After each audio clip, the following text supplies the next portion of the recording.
Hi, my name is Barry. I am 26 years old. I guess for my interest in the paranormal, I've pretty much always been interested in it. When I was a kid, reading books in grade school all the way up through high school, time off, in my spare time I was reading books about it. And a few years ago I started watching the TV shows that are out, Ghost Hunters, and now there's a couple other ones, Paranormal State and things like that. And that got me thinking of joining a group. It was something I was really interested in, something that I kind of wanted to see firsthand if it actually is real or if it's something that the TV shows just kind of make up, because it's really hard to tell if you're not the person there.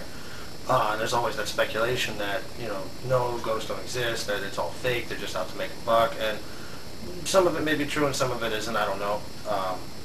But when I started looking into joining groups in my area, there was really not any in my immediate vicinity. There was a couple in the D.C. area, and I'm about 40 miles from there. So I started my own. I started the Leesburg Area Ghost Hunters. We've been doing that for about a little over a year and a half.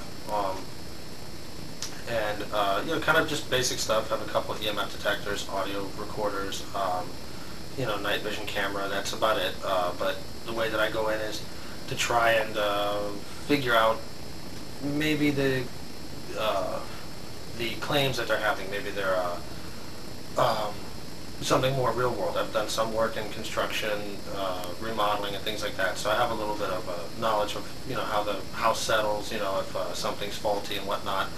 But a lot of times it turns out to be legit, and there's something that we just can't figure out exactly what's going on, or catch an EVP. Actually, we've caught in a couple in other languages, and that was kind of neat because none of us on site spoke the language that the EVP came back in. It was a French EVP.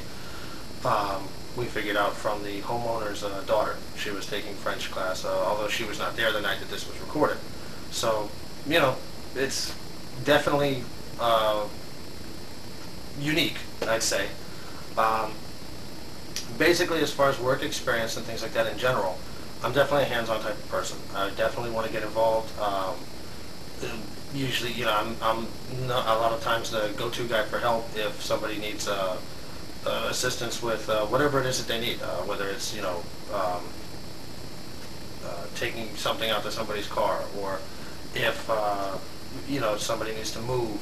Anybody can call me. I'm the first person that people call to just give them help with whatever issues that they need help with. So, I don't know.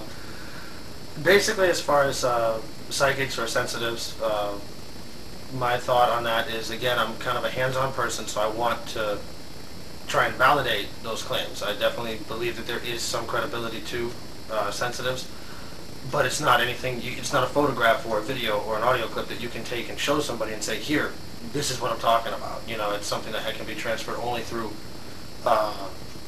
what somebody says. And therefore, I'm sure that there's, just as there are credible sensitives and psychics, there's certainly a lot, we all remember Miss Cleo. Anyway, I've worked a couple cases with sensitives, and my approach with that is just to see if there's any way we can get any evidence on video or on audio that maybe corroborates or backs up what they're saying. And there was one particular time that it was pretty hard to argue that this person was not a sensitive. He was communicating with the spirits, and I'm using a small pen light to run my EMF detector to see if there's any fluctuations in the field. And the sensitive had asked for us to put the light out. That's what the entity or ghost or whatever it is that was there said that it wanted. So I put the light out. We didn't have any other experiences or anything like that that we could validate. So I kind of came away wondering 50-50 if what he was saying was true or not. Upon reviewing the audio recorder that was running at that time, we caught a EVP right after he said that saying, put that out or put that down. Now, there was only the three of us in the house, myself, my wife was on that investigation, and him. It wasn't my voice, it was definitely, sounded to be male, but it wasn't the other gentleman that was present either. So I'm sure that there's some credibility to his abilities or gifts, whichever you want to call them. Not sure which way's better. So it kind of left us scratching our heads.